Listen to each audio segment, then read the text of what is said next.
बस कुछ ही देर में विज्ञान भवन में किसानों के साथ सरकार की बातचीत शुरू होने वाली है। हुकूमत एमएसपी पर तहरीरी यकीन दहानी के लिए तैयार है और किसानों के पहुंचने का सिलसिला भी शुरू हो चुका है। इससे पहले वजीर आजम नरेंद्र मोदी की रिहाइशगाह पर किसानों के एहतजाज को लेकर अहम मीटिंग हुई थी।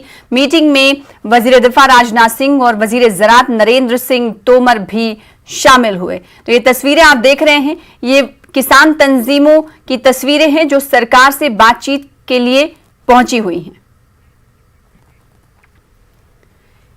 इस हुकूमत की आदत है, पहले कानून बनाती है फिर बात करती है। यह कहना है कांग्रेस के सीनियर लीडर कपिल सिब्बल का।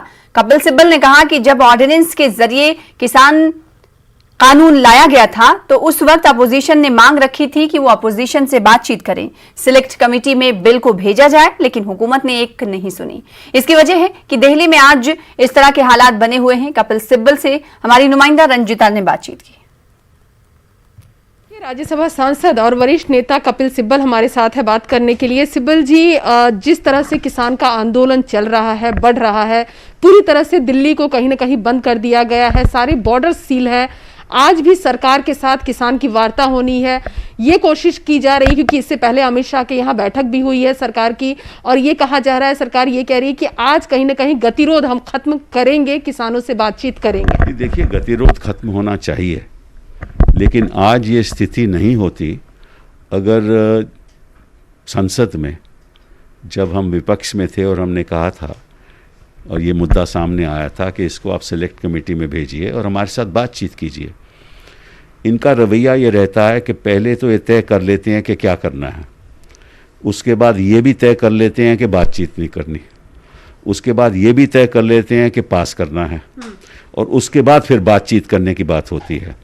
तो अगर उस समय हमारे साथ बातचीत कर लेते और यही बातें जो हमने इनके सामने रखी थी उस पर ये गौर करते और सिलेक्ट कमेटी को भेजते तो आज ये समस्या जो बनी हुई है बॉर्डर में वो समस्या नहीं होती।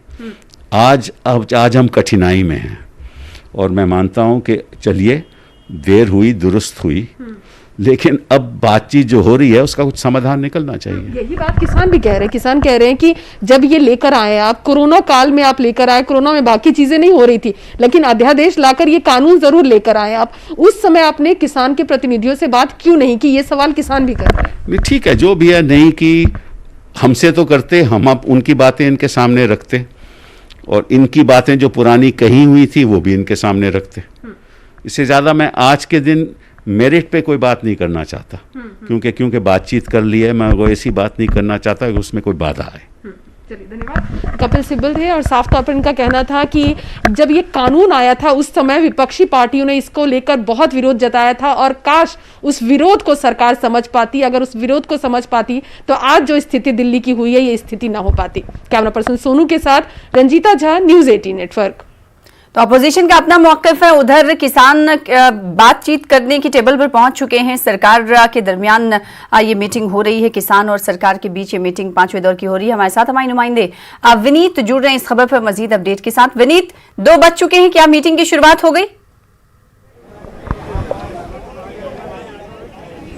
जी सना, निश्चित तौर पर मैं आपको बता दूं कि अब से थोड़ी देर पहले ही मीटिंग की शुरुआत हो गई है। समय पर लगभग 1 बजे से ही किसान नेताओं के आने का सिलसिला शुरू हो गया था और उसके बाद जो केंद्रीय मंत्री हैं, सरकार के नुमाइंदे हैं, वो यहाँ पर आ गए हैं। साफ तौर पर यहाँ पर जो 5वें राउंड की जो मीटिंग है सरकार और किसानों के बीच, वो यहाँ पर आयोजित हो रही है। सरकार के नेताओं से जब हमने बात की, मंत्रियों से बात की, तब उन्होंने काफ़ी उम्मीद जताई कि उन्हें उम्मीद है कि ये जो बैठक है, इस बैठक के बाद किसान मान जाएंगे और आंदोलन खत्म हो जाएगा। वहीं जब हमने किसान नेताओं से बात की तब उनका साफ तौर पे कहना था कि जब तक सरकार इन जो कानून बनाया है, कानूनों को वापस नहीं लेता और एमएसपी को लेकर के उनका कहना साफ तौर पे कि लिखित आश्वासन जो है एमएसपी को लेकर के कई बार मिल चुके हैं, लेकिन इस बार किसान में चाहते हैं कि एमएसपी को लेकर के कानून बने। कानून बनने के बाद ही वो मानेंगे। जब हमने किसान नेताओं से बात में की और उनसे कहा कि एमएसपी को लेकर के सरकार जो है वो लिखित आश्वासन देना चाहती है, तब उनका कहना है कि पिछले आज़ादी के बाद कई बार लिखित आश्वासन मिल चुका है, लेकिन कानून नहीं बना है। उनका कहना यह है कि 6% ही जो अनाज होता है वो एमएसपी के माध्यम से सरकार खरीदती है और बाकी जो अनाज होता है वो जो है वो प्राइवेट ऑपरेटर खरीदते देखते हैं निजी क्षेत्र के द्वारा खरीदा जाता है, जिससे जो किसानों को जो सही पैसा है वो नहीं मिल पाता है और पैसे जो बिचौलिए के हाथों में चला जाता है। इसके साथ ही साथ ये तो रही एमएसपी की बात, या फिर अगर मैं कॉर्पोरेट फार्मिंग के बारे में बात करें तो उनका साफ तौर पे उन्हें कहीं ना कहीं अंदेशा है कि कहीं ना कहीं उनके मन में शंका है कि अगर प्राइवेट ऑपरेटर आ जाएंगे तो उनको नुकसान हो सकता है, वो मनमानी कर सकते हैं, इसीलिए वो चाहते हैं कि कानून को रद्द किया जा सके। इसके साथ ही साथ एक जो और बात आई हुई है कि किसान जो है वो एसडीएम की अदालत में अपील कर सकते थे।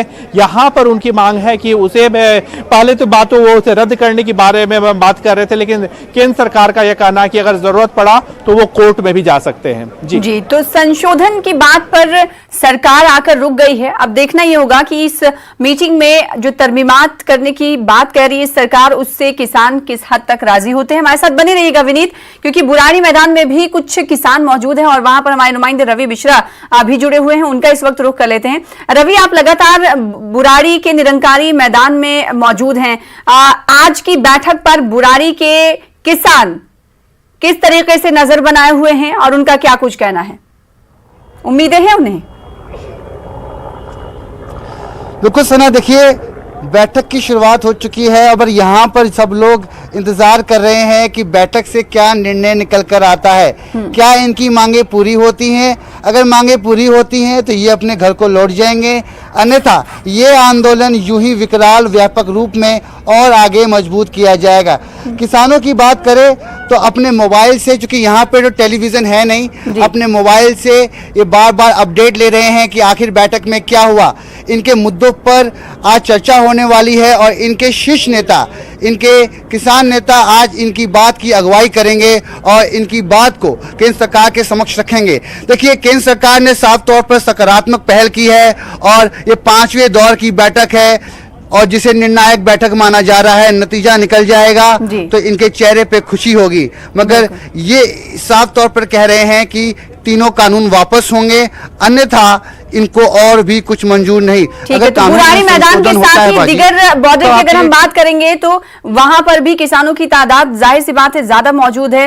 वो किसान भी इन तमाम मीटिंग्स पर नजर बनाए हुए होंगे। ये किसान क्या कुछ कह रहे हैं, सुन लेते। हम 3 कानून रद्द कराएंगे, फिर जाएंगे। आज बैठक में पता चल जाएगा क्या होता है। नहीं, हम संघर्ष और तेज करेंगे। सारे हिंदुस्तान के किसान आ रहे हैं, कोई हमारा अकेले का तो है नहीं, सभी स्टेटों के आ रहे हैं। और तेज होगा संघर्ष, और तेज होना संघर्ष। हाँ जी, सभी खेड़ मेले बंद करके सारे किसान इतने आ रहे हैं। कल रात भी कल्ले फरीदकोट डिस्ट्रिक्ट में 150 के करीब किसान इतने आया। 150 किसान और यहाँ पे आ रहे हैं और मजबूत हो रहा है यहाँ पे जन समर्थन। जी, और भी आ रहे हैं। रात सुबह आए हैं, पंजाब से आए हैं। बिल्कुल, तो किसानों का ये कहना है कि और मजबूत उनका एहतजाज होगा, आंदोलन होगा। इस बीच रुख कर लेते हैं अपने नुमाइंदे विनीत का, जो कि विज्ञान भवन के बाहर मौजूद है। रवि, आपके पास लौटेंगे। विनीत, किसानों की बात आपने सुनी, जहां जहां पर जत्थे में मौजूद हैं किसान, वो सीधे तौर पर ये कह रहे हैं कि आज की बात अगर उन सरकार के बीच उनकी नहीं बनती है तो उनका आंदोलन, उनका एहतजाज जो है मजीद तेज होगा। ऐसे में सरकार के पास ये माना जाए कि आखिरी मौका है किसानों को बातचीत के जरिए या फिर तरमीमात संशोधन के जरिए मनाने का। क्या लगता है, किसान मान जाएंगे जिन तरमीमात को, संशोधन को आज सामने रखेगी किसानों की सरकार?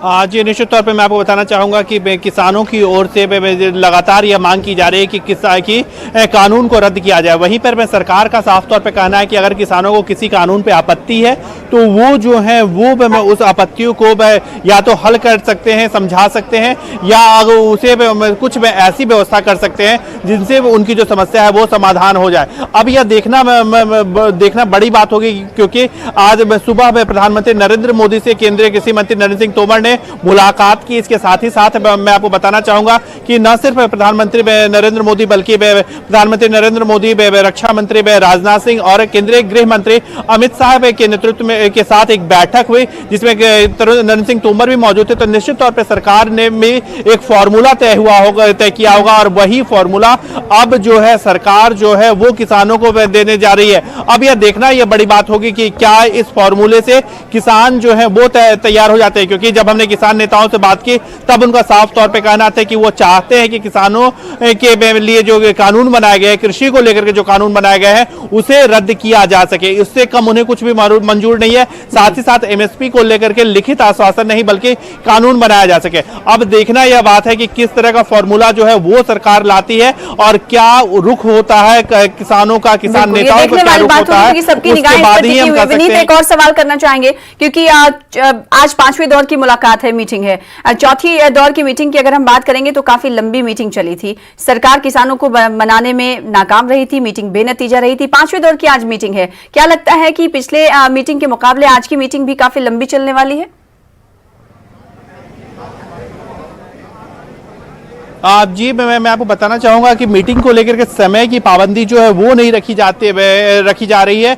यह पूरी तरह से कोशिश में की जा रही है। अगर हम चौथे दौर की बैठक के बारे में बात करें तो उस बैठक में सरकार से पहले जब सरकार ने अपने सेकेंड हाफ में अपनी बात रखी तो उसके पहले किसानों ने अपनी समस्याओं को बताया था। तो साफ तौर पर यहाँ पर सबसे बड़ी बात यह हो जाती है कि किसानों की समस्याओं को पहले सरकार ने सुना था और उसके बाद सरकार की ओर से जवाब देने की कोशिश की गई थी। और एक बड़ी बात वहां पर तब हुई थी कि अगली दौर की वार्ता को लेकर के भी सहमति बन गई थी। अब यहां पर यह देखना है कि जब चौथी दौर के बाद 5वीं दौर की वार्ता को लेकर सहमति बन गई थी, हालांकि कोई निष्कर्ष नहीं निकला था। अब यह देखना है कि क्या यहां पर कोई निष्कर्ष निकलता है या फिर अगली दौर की भी वार्ता को लेकर के बात बनती है या फिर जो किसान और सरकार के बीच में वार्ता टूट जाता है। यह इसके लिए अभी हमें थोड़ा सा इंतजार करना पड़ेगा कि आखिरकार सरकार किस फॉर्मूला को लेकर के आई है और किसान उन फॉर्मूलों पर कैसे रिएक्ट कर रहे हैं, ये हमें देखना होगा। बिल्कुल, सरकार के इस फॉर्मूले पर किस हद तक राजी होते हैं किसान, ये देखने वाली बात होगी। बेहद शुक्रिया अदा करना चाहेंगे विनीत हमारे साथ जुड़ने के लिए। अपने नुमाइंदे रवि का रुख कर लेते हैं जो कि बुराड़ी मैदान के निरंकारी ग्राउंड में मौजूद हैं, बुराड़ी के निरंकारी मैदान में। क्योंकि रवि आप सुन रहे थे विनीत की बातें, उन्होंने कहा कि सरकार जाहिर सी बात है आज कोशिश करेगी, लगातार मनाने के लिए कोशिश कर ही रही है सरकार। आप जैसे कि बुराड़ी मैदान में लगातार कवर कर रहे हैं, किसानों से बातचीत हो रही है और अब किसानों ने यह कह दिया है कि उनका आंदोलन मजीद तेज होगा और जत्था बढ़ेगा, किसानों की तादाद बढ़ेगी। 8 दिसंबर को यह कहा गया है कि भारत बंद का भी निफाज किया जाएगा। तो क्या बुराड़ी मैदान में या फिर दिगर सिंघू बॉर्डर या टिकरी बॉर्डर की हम बात कर ले तो वहां पर धीरे धीरे किसानों की तादाद का सिलसिला बढ़ रहा है?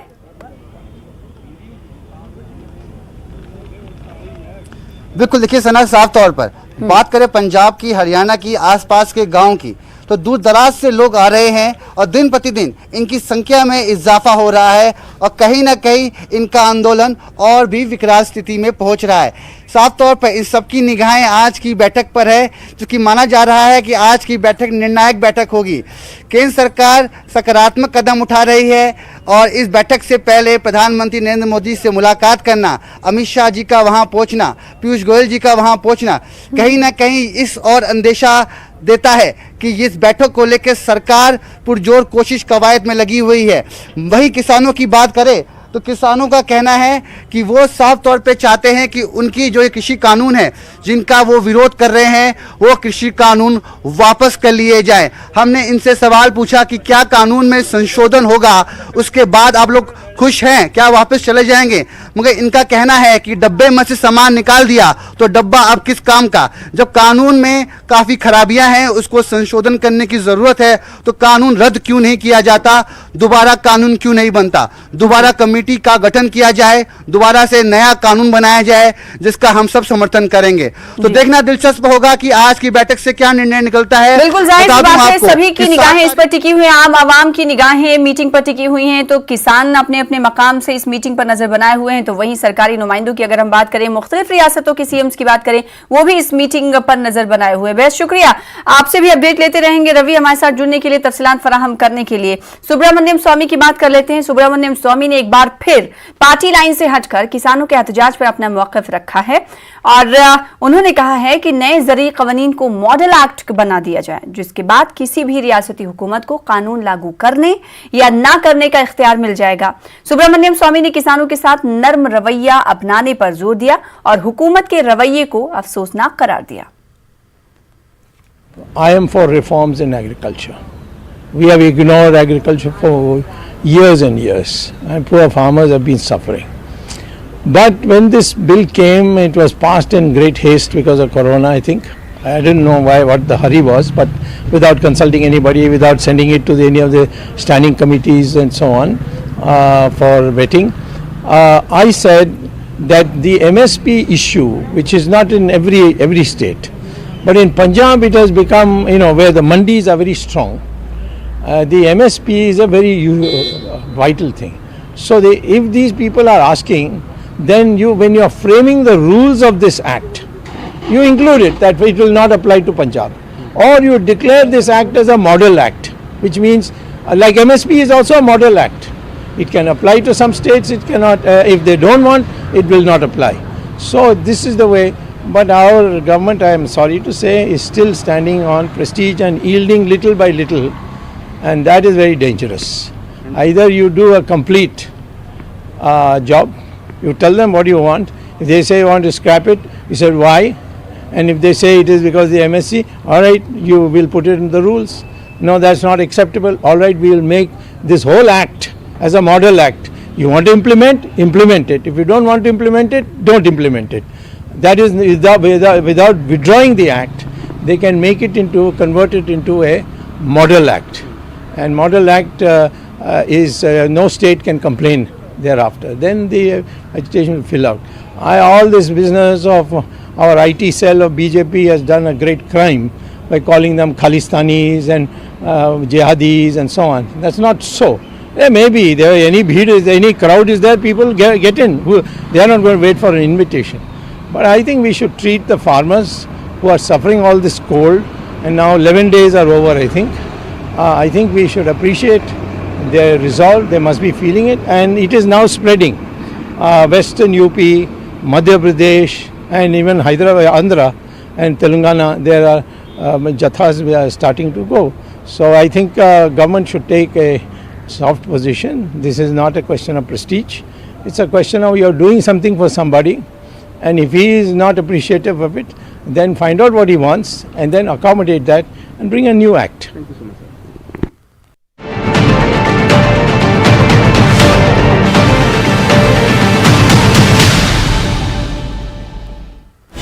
और ब्रेक के बाद इस वक्त की बड़ी खबर का रुख कर लेते हैं, जो कि कर्नाटक से आ रही है। आईएमए घोटाला मामले से जुड़ी हुई बड़ी खबर है। कर्नाटक के साबिक वजीर रोशन बेग को जमानत मिल गई है। इससे पहले इन्हें गिरफ्तार किया गया था। सीबीआई की खुसूसी अदालत ने जमानत दी है। तो इस वक्त की बड़ी खबर कर्नाटक से आपको दे रहे हैं।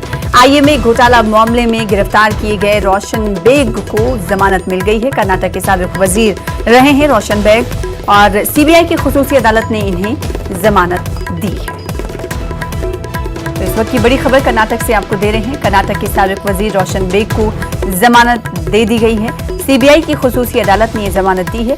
आईएमए घोटाला मामले में इन्हें गिरफ्तार किया गया था, और इसके बाद राहत भरी खबर, साबिक वजीर रोशन बेग के लिए इन्हें जमानत मिल गई है। सीबीआई की खुसूसी अदालत ने इन्हें जमानत दी है, बेल दी है। रऊफ हमारे साथ, हमारे नुमाइंदे जुड़ रहे हैं इस खबर पर मजीद अपडेट के साथ। रऊफ, कितने दिनों बाद जमानत मिली है कर्नाटक के साबिक वजीर रोशन बेग को?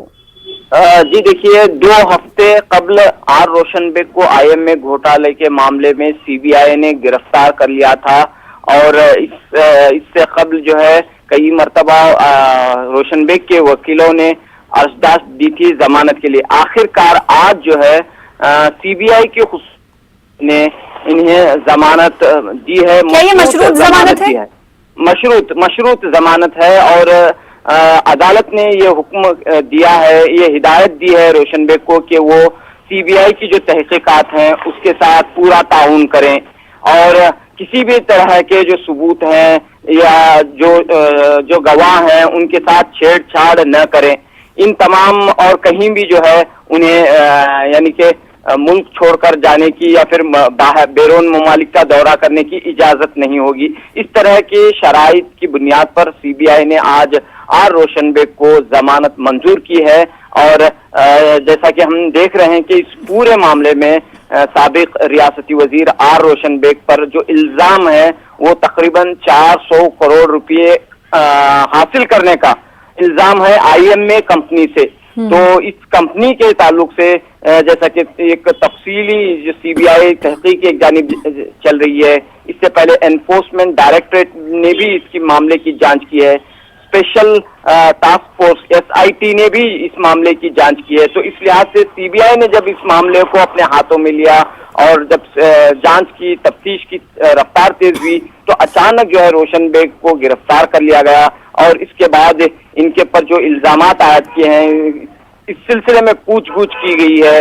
और जैसा कि हम देख रहे हैं कि जमानत के वक्त जो जुर्रा हुई है रोशन बेग के जो वकील हैं, जो सीनियर वकील हैं शशिकांत शेट्टी, उन्होंने ये जुर्रा में ये बात कही है कि सीबीआई के जो इल्जामात हैं उसमें कोई ठोस सबूत नहीं है इनके खिलाफ। सीबीआई के इल्जामात बेबुनियाद हैं। बहरहाल रोशन बेग को जमानत मिली है और ये मशरूत जमानत है। बेहद शुक्रिया अदा करना चाहेंगे रऊफ हमारे साथ जुड़ने के लिए, अपडेट देने के लिए। मुल्क भर में कोरोना के 36,652 नए मामले सामने आए हैं। 24 घंटे के दौरान कोरोना से 512 अफराद की मौत हुई है। वहीं 42,000 से ज्यादा अफराद सेहतियाब होकर घर जा चुके हैं। राहत की खबर यह है कि सेहतियाब होने वालों की तादाद में लगातार इजाफा दर्ज किया जा रहा है। ठीक होने वालों की शरह 94% से जायद है।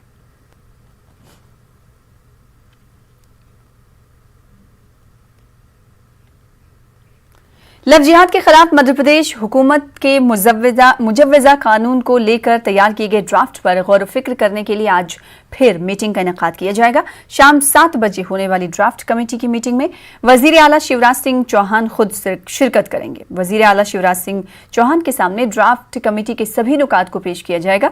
वजीर आला की मंजूरी के बाद लव जिहाद कानून के मुजव्वजा ड्राफ्ट को 28 दिसंबर से शुरू होने वाली MP असेंबली सेशन में पेश किया जाएगा। शिवराज सिंह ने कहा कि यह हमारा बेटी बचाओ अभियान है। उन्होंने बताया कि मुबैना लव जिहाद के खिलाफ कानून के मुसव्वदे को आज हतमी शक्ल दे दी जाएगी। MP में मजहबी आजादी के कानून में तब्दीली की जा रही है। उसके पीछे सीधा भाव यही है कि कुत्सित इरादों से, गलत तरीकों से किसी बेटी की जिसकी उम्र भी बहुत कम होती है उसको बहकाना, फुसलाना, दबाना और बाद में उसकी जिंदगी नरक बन जाती है। ये हमारा बेटी बचाओ अभियान है। आज उस पर विचार करके उसको अंतिम रूप देंगे। कर्नाटक में मराठा डेवलपमेंट अथॉरिटी की तश्कील के खिलाफ करना तंजीमों के कॉल पर आज कर्नाटक बंद है, जिसका असर दिखाई नहीं दे रहा है। लेकिन रियासत में बंद की कॉल का असर दिखाई नहीं दे रहा है। सरकारी बसें, ऑटोज और टैक्सी हस्बे मामूल सड़कों पर दौड़ रही हैं। ट्रैफिक भी आम दिनों के मुताबिक ही दिखाई दे रहा है। कुछ कन्नड़ा तंजीमों के कारकुनों को गुलबर्गा में निकलने पर सड़कों पर उन्हें हिरासत में लिया गया है। सरकारी दफातर हालांकि हस्बे मामूल खुले हुए नजर आ रहे हैं। बंद की कॉल के दौरान किसी भी तरह के नाखुशगवार वाक़े को रोकने के लिए कर्नाटक हुकूमत ने रियासत भर में 14,000 से ज्यादा सिक्योरिटी एहलकारों को तैनात कर दिया है। कन्नड़ा तंजीमें कर्नाटक में मराठा डेवलपमेंट अथॉरिटी की सख्त मुखालिफत कर रही हैं। तो मराठा डेवलपमेंट अथॉरिटी की तश्कील के खिलाफ कन्नड़ा तंजीमों की बंद की कॉल मुकम्मल तौर पर फ्लॉप रही। कर्नाटक के किसी भी मकाम पर किसी भी तरह का बंद का कोई असर नजर नहीं आया है। कन्नड़ा हामी कारकुनों ने रियासत में जहां जहां भी एहतजाज करने की कोशिश की, वहां पर पुलिस ने इन्हें एहतियाती तौर पर हिरासत में ले लिया। बंद की कॉल के बावजूद आम जिंदगी पर इसका कोई असर नहीं पड़ा। सरकारी दफातर में कामकाज जारी है। सड़कों पर ट्रैफिक मामूल के मुताबिक देखी जा रही है।